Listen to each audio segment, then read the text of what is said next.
ವಿಧಾನ ಪರಿಷತ್ 11 ಸ್ಥಾನಗಳಿಗೆ ಚುನಾವಣೆ. ಟಿಕೆಟ್ಗಾಗಿ ಕೈ ಪಕ್ಷದಲ್ಲಿ ಭಾರೀ ಪೈಪೋಟಿ. ಸಿಎಂ ಪುತ್ರ ಯತೀಂದ್ರಗೂ ಟಿಕೆಟ್ ಸಾಧ್ಯತೆ.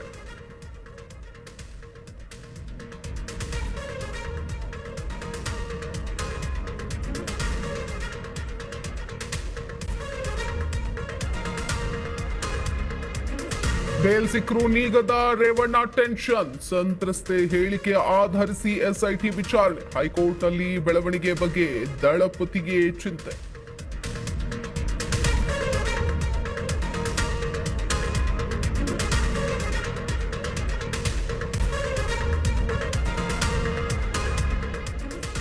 ಹೊರಗುತ್ತಿಗೆ ನೇಮಕಾತಿ ಮೀಸಲಾತಿ ಕಡ್ಡಾಯ. ರಾಜ್ಯ ಸರ್ಕಾರದಿಂದ ಮಹತ್ವದ ಆದೇಶ. ಮಹಿಳೆಯರಿಗೆ 33% ರಿಸರ್ವೇಶನ್.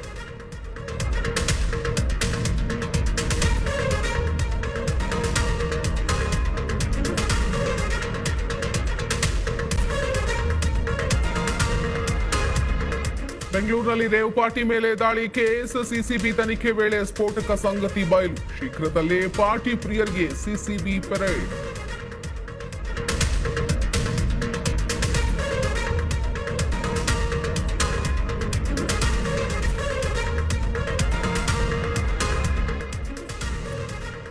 ಕುಂದಾನಗರಿಯಲ್ಲಿ ಬೋಬೋ ಕಾಟ.